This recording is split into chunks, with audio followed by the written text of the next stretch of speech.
I'd like to keep it as informal as possible, and I think maybe the most interesting format would be if we have maybe Stella will speak for 10 minutes and Stefania will speak for 10 minutes. I'll give a short introduction.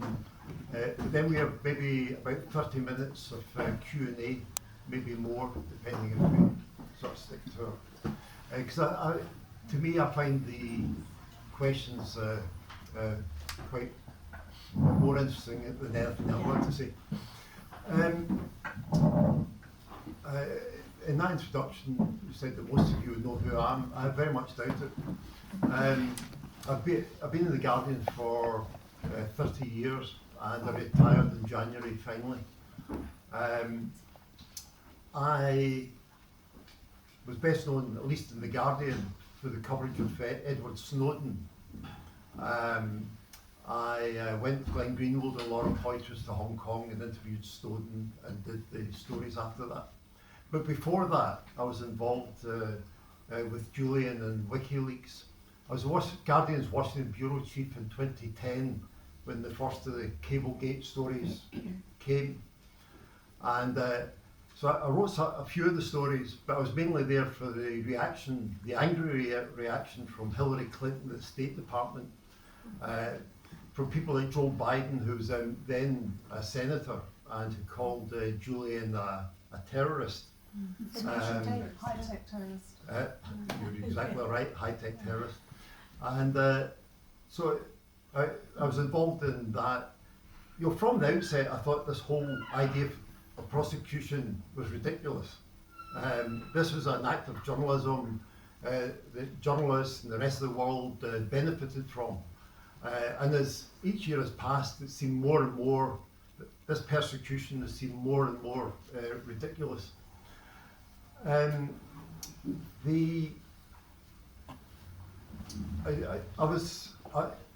not sure where this is going now.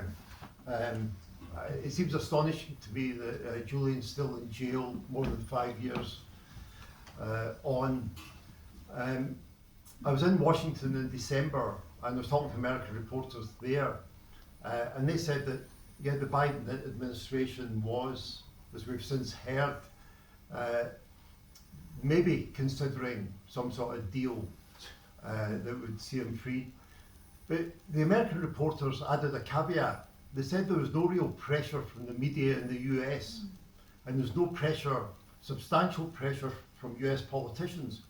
So the Biden administration, in an election year, didn't feel a need to address this.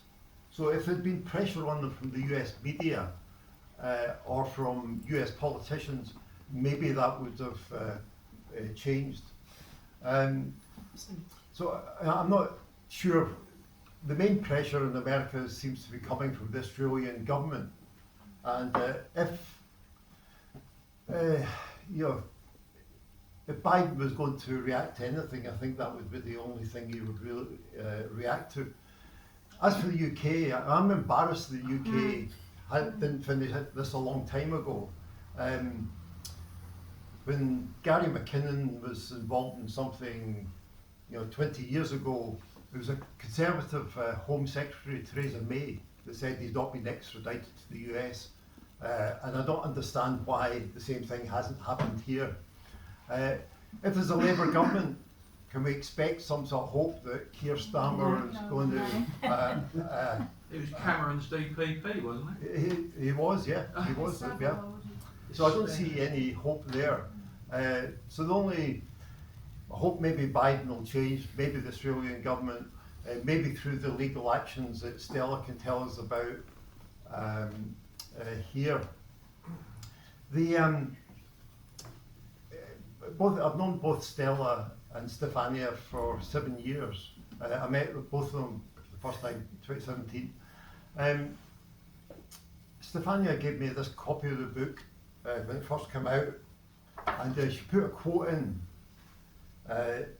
She says, to you, never doubt, it was a quote from Margaret Mead, the anthropologist. She said, never doubt that a small group of thoughtful, committed citizens can change the world. Indeed, it's the only thing that ever has.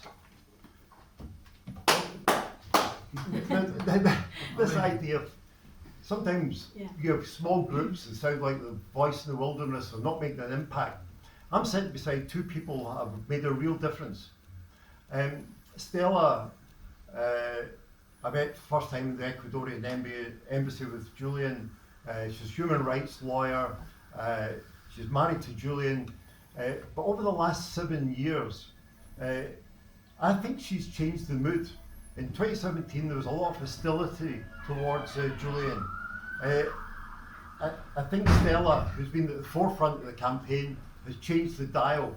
There's more support, not enough support in the media or among politicians, but the mood has changed. There's more support for Julian now, and I think that's down to Stella. Stefania has also contributed to the change in mood. She's been one of the most persistent journalists in campaigning for Julian. She's been fighting to make his case better known. She's been involved in investigations. She's put down lots of freedom of information requests that have had repercussions.